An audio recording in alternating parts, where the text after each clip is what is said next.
Hey guys, thanks for clicking on this video. Before I get started, I want to say if you like this video, consider subscribing and also following us on social media. We have a Facebook, Instagram, and Twitter. And we have a podcast called The Awesome Padron Podcast where we discuss movie news. And you can watch or listen to us on YouTube, iTunes, Spotify, or Google Play.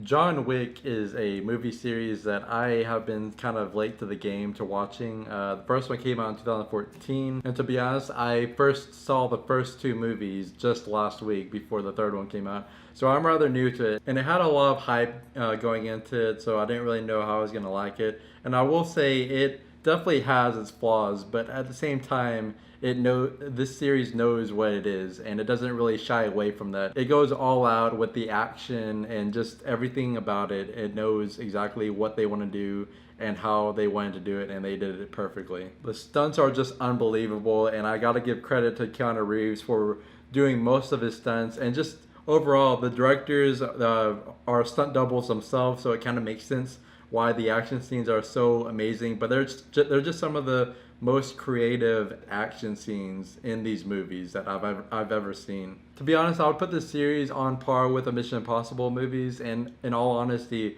I really want to see a Mission Impossible and John Wick crossover sometime in the near future. And before I get started on my rank list, I do want to say that I pretty much love all three of these movies pretty on level with each other. There are some things I liked a little bit more about some of them than the others, but pretty much overall, I've liked them pretty much the same. So to start off at number 3, I have John Wick Chapter 2. Now this movie was a pretty good sequel in its own rights. It had a decent enough story, it had decent enough motivation for John Wick, but the action scenes are really made this movie so great. And this movie takes place in Europe, which the first movie took place mostly in New York City, if not all New York City. And so it was nice to see just a change of setting from the first one, and just everything about it. You had Common, you had Ruby Rose. All of them did so great in performing a lot of these stunts and making the action so entertaining. The reason I have this movie ranked third on this list is because I kind of feel like this movie was kind of a filler movie. Not necessarily to a large extent, and it's not nearly as bad as Jurassic World 2 felt, but it just felt like the first movie ended with pretty much everything tied up pretty nicely, and there wasn't really a cliffhanger in the first one, so they had to have a reason for John Wick to go back into this world. And so they gave a decent enough reason why, but at the same time, it just felt like this movie needed to happen for the next movie to happen, especially with the ending. And a huge complaint I have about this movie is that something major that John Wick does at the end, which I won't say because I don't want this to be that much of a spoiler video, but he does something at the end of the second movie that, with how clever and smart of a man they make John Wick to be in these movies, you think that he would be able to think of a different way to go about what he did at the end of the second movie. And I know revenge is a pretty big part of the character, and they even mention it in this movie. But I feel like with him knowing what the consequences would be with his actions at the end, you'd think he'd go about it a different way. It just increased the feeling that this movie needed to happen for the next movie to happen. And that's why I have this one ranked last. At number 2, I have John Wick Chapter 3, Parabellum. Now this movie was the epitome of what this series is. You got amazing action scenes, you've got creative stunts, you've got amazing set pieces, you've got John Wick using library books, you've got dogs getting on in the action, you've got John Wick riding horses, doing stunts and killing people on horses, using horses to kill people.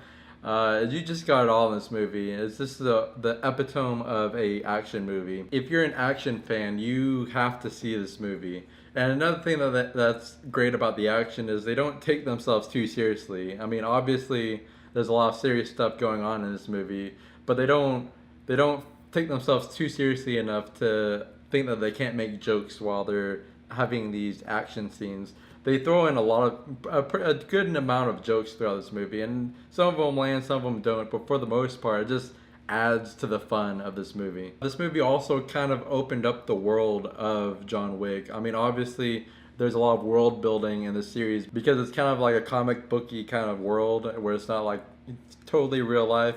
So they had to do a lot of world building, and this movie especially, it kind of opened up the world. I mean, you have John Wick literally traveling around the world. The reason why I don't have this number one is because I felt like the story wasn't the greatest. It wasn't like bad or anything, and it was definitely helped out by the huge cliffhanger from the second movie, which the first like 15 or 20 minutes of this movie was pretty much everything I wanted after seeing the ending of the second one. But just after that, just like the story just kind of lost my interest. I mean, it was the movie itself didn't lose my interest, just the story kind of lost my interest. And also the end, there's something that happens with John Wick that I can suspend my disbelief in movies, especially the series, but my disbelief can only be suspended for so far. And it's just like, really, you're gonna go with the head. It just felt like a cop out what they did at the end. And for number one, I have John Wick. Now this movie was just so unique with its action scenes, with its style. Just everything about it was so unique. It didn't have the greatest of writings and the greatest acting, but overall, you can kind of ignore those kind of subpar aspects to it because it was just created so perfectly, so flawlessly. I just love how they kind of kept who John Wick was a secret for most of the beginning of the movie, and the introduction where they're explaining who John Wick is one of the coolest introductions to a character I've seen in a movie. And everything after that is so jaw-dropping. And the thing that sets this movie apart from the next two is that this movie had such more emotional weight to it. The story was definitely the best of the three movies. I'm not gonna say it was written the best, like I said earlier, but it did have enough to make you feel for John Wick and understand what he's going through and make you root for him on his revenge quest throughout this movie. And it's one of those movies that's really rewatchable. It kind of made me think of Taken a little bit, just with how unexpected it kind of was.